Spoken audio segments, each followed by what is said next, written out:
Hi, everybody. I hope you all are having a great Thanksgiving.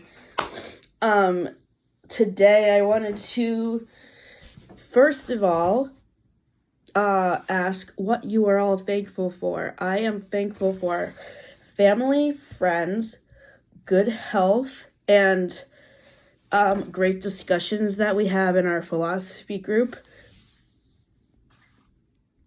We have an upcoming meeting on December 7th, which is next Saturday, where we're going to be watching Inception and discussing the philosophical themes of the movie, and also having a thematic holiday discussion. So for today's reading progress is split up into two parts. One part is general, and the second part is Christmas books. The first book that I am reading for my general TBR for this month, actually this is crossover for thriller, horror, dark academia books that I didn't get to read in October. Ninth House by Leigh Bardugo.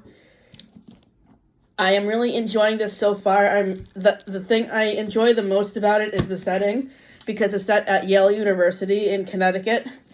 And so far, I am on page 162, chapter 10.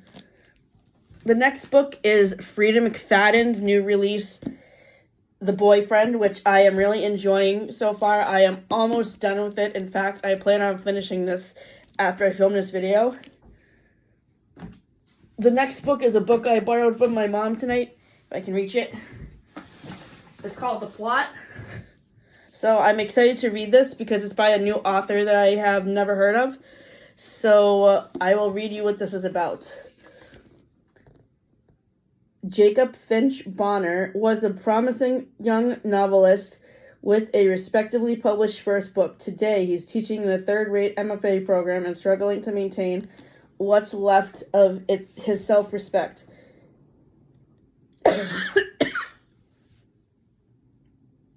He hasn't even written, let alone published anything decent in years. When Evan Parker, his most arrogant student, announces he doesn't need Jake's help because the plot of his book in progress is a sure thing, Jake is prepared to dismiss this boast as a typical amateur narcissism, but then he hears the plot. Jake returns to the downward trajectory of his own career and braces himself for the supernova publication of Evan Parker's first novel, but it never comes. When he discovers that his former student has died, presumably without ever completing his book, Jake does what every self-respecting writer would do with a story like that, a story that absolutely needs to be told. In a few short years, all of Evan Parker's predictions have come true, but Jake is the author enjoying the wave. He is wealthy, famous, praised, and read all over the world, but at the height of his glorious new life, an email arrives, the first salvo in a terrifying anonymous campaign. "You are a thief," it says. As Jake struggles to understand his antagonist and hide the truth from his readers and his publishers, he begins to learn more about his late student, and what he discovers both amazes and terrifies him. Who was Evan Parker, and how did he get the idea for his sure thing of a novel? What is the real story behind the plot, and who stole it from whom? So it seems like this book has a similar plot to Yellowface, where somebody takes the manuscript of their book of their friend who passes away and publishes it under their name. So I didn't really like Yellowface, so I'm hoping I like this book a little bit more than this book. We will see. And I will update my progress on this book in a future video. The next book is called You with a View by Jessica Joyce. Destiny and Rachel have both reviewed this book in past videos, and Sara probably has too. This is a book about a girl who, after her grandmother dies, finds a letter in her belongings from a mysterious, a guy that she dated that she was supposed to marry, and it turns out to be the grandfather of her academic rival. And they go on a road trip for what was supposed to be the honeymoon of their grandparents. And I really love the dynamic between Paul, who is the grandfather, and the grandson,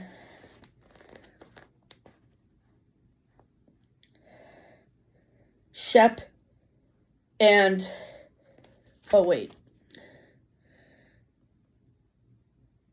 Theo. Theo is the name of kid.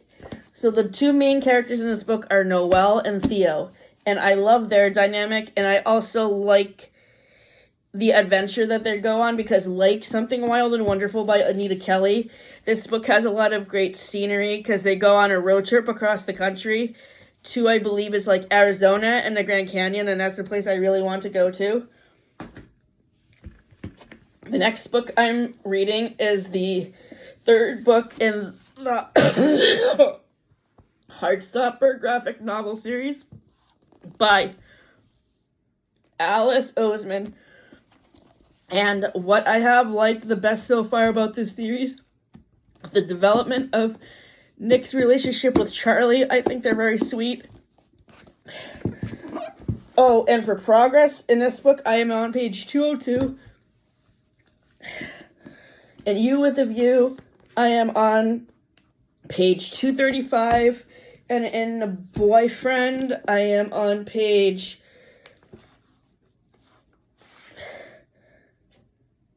270.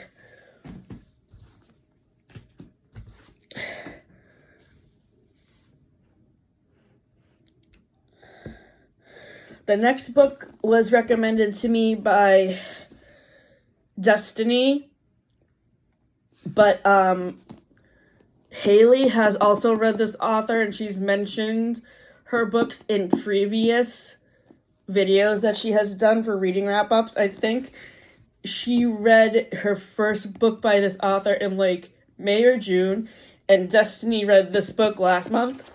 And I'm really enjoying this book. This is my first book by Mhari McFarlane, and I am on page 195, chapter 22. The next book was recommended to me by Cari Reading, and it's called A Feather So Black. It is a fairy tale based out of Celtic folklore. So I really love all of these folklore books I am reading because it helps me learn about other cultures. Celtic is Ireland, I believe.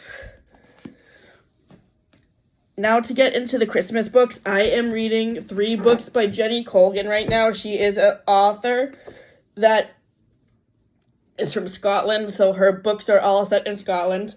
The first book is called Christmas at Little Beach Street Bakery. This is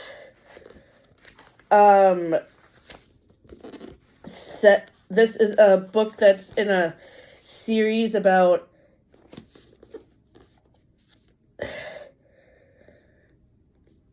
this is in the same series as the Bookshop on the Corner, which I read back in the summertime.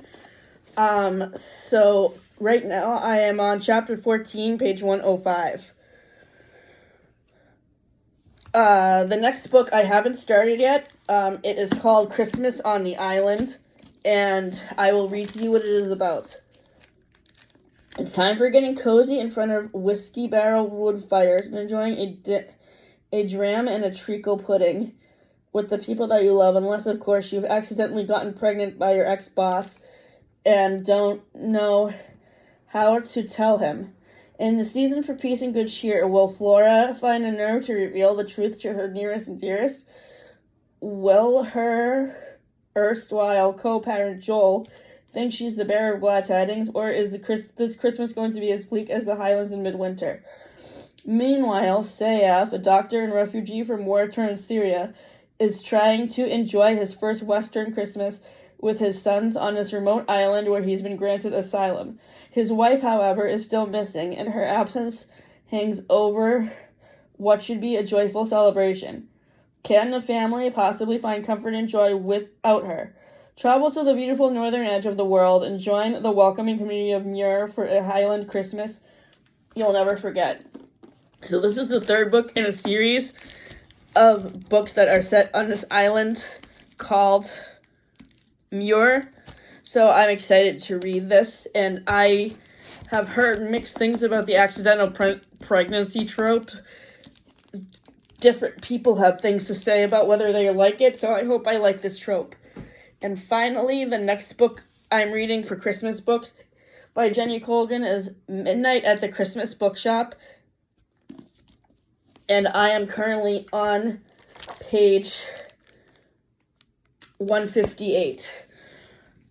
So a little bit of general housekeeping regarding my TBR. So for November, I have mostly been reading backlog books that I did not get to read during Halloween time because I had such an overflow of murder mystery, thriller, dark academia books to read. So I'm still finishing those books, and they are kind of overlapping with me beginning to read Christmas books. I am also rereading Lovelight Farms, The Naughty, the Nice, and the Nanny, and All I Want for Christmas. I'm also going to... I found the audiobook of Daydream on YouTube yesterday, so I'm planning to start on reading that soon, listening to that soon as well.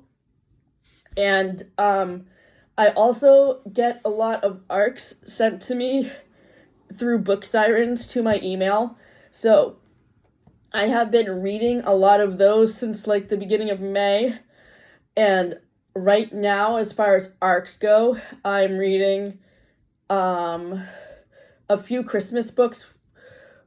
One which was a series of short stories called Festive Flames, and the other one which is called The Ghostwriter of Christmas Past, which seems to be very similar in plot to The Dead Romantics, and it crosses over with A Christmas Carol. It's a dual POV with Christmas set 10 years in the past and Christmas set in the present.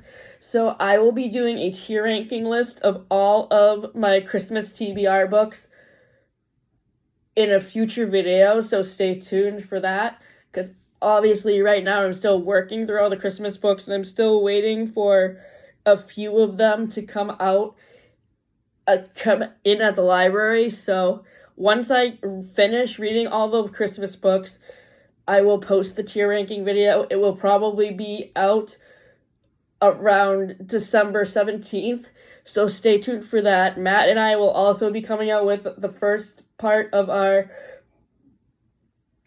entertainment review for the fall on Sunday night after we get back from seeing the movie The Best Christmas Pageant Ever. So stay tuned for that. That will be on his channel. And I hope everybody has a great Thanksgiving, and we will see you soon. Thanks for tuning in. Bye.